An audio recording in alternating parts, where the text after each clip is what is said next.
ઐતિહાસિક પાટણ શહેર એ વિવિધ સંપ્રદાયોના સૂફી સંતો અને ઇષ્ટદેવોની ભૂમિ છે.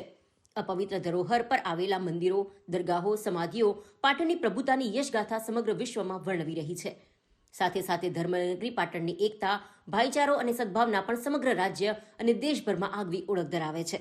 અહીંયા હિન્દુ મુસ્લિમ સમાજના તહેવારો, ઉત્સવો અને શોભાયાત્રા સૌ હળીમળીને શાંતિપૂર્ણ માહોલમાં ઉજવતા હોય છે અને એકબીજાના ઉત્સવો દરમિયાન સાથ સહકાર પણ આપતા હોય છે.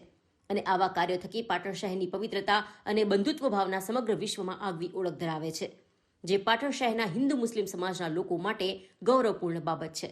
આ એકતા અને સદભાવના તેમજ ભાઈચારાની ભાવનાને શહેરમાં આવી રીતે બંધુત્વ ભાવથી અકબંધ રાખવાના હેતુથી આજે પાટણ શહેરમાં 38મી રામનવમી નિમિત્તે નીકળેલ શોભાયાત્રામાં પાટણ શહેરના ગંજ પીર વિસ્તારમાં દિબાજ ગ્રુપના સહયોગથી ફિટનેસ કોર્નર જીમ દ્વારા રામ ભક્તો માટે ઠંડા પાણીની સુંદર વ્યવસ્થા કરવામાં આવી હતી. શહેરના શોભાયાત્રામાં જોડાનાર રામ ભક્તો માટે ઠંડા પાણીના સેવા કેમ્પનું આયોજન કરવામાં આવ્યું હતું. આ કેમ્પનો શોભાયાત્રામાં જોડાનાર રામ ભક્તોએ મોટી સંખ્યામાં લાભ લીધો હતો અને આ કામગીરીને સરાહનીય લેખાવી હતી.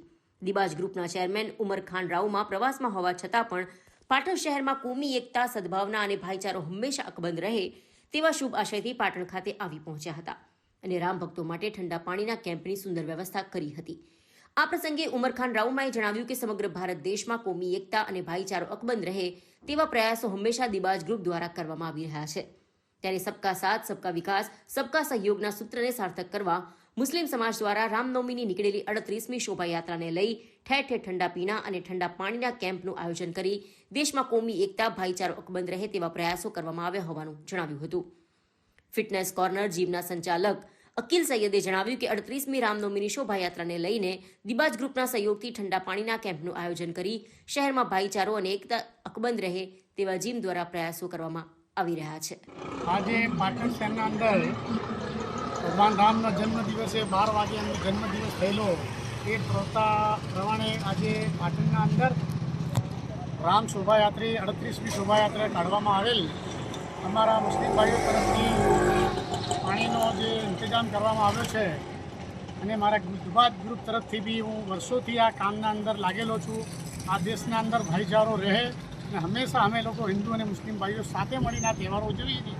જેવી કે અમારા ઈદના તહેવારો હોય યા ગમે તે તહેવારો હોય, પણ આ પાટણના અંદર અને ગુજરાતના અંદર, પૂરા ભારતના અંદર મારો એક જ દેશ કહેવાતા સાથ સબકા વિકાસ, મારો જે ઉદ્દેશ આગળ વધીએ એવી બધા ધર્મના મારી એક શોભાયાત્રા દરમિયાન આપણે ફિટનેસ કોર્નર જીમ તરફથી પાણીની સુવિધા રાખેલ છે. બધા મારા રામ ભક્તોને નમ્ર વિનંતી, આપણે સૌ સાથે ભેગા મળીને દરેક તહેવાર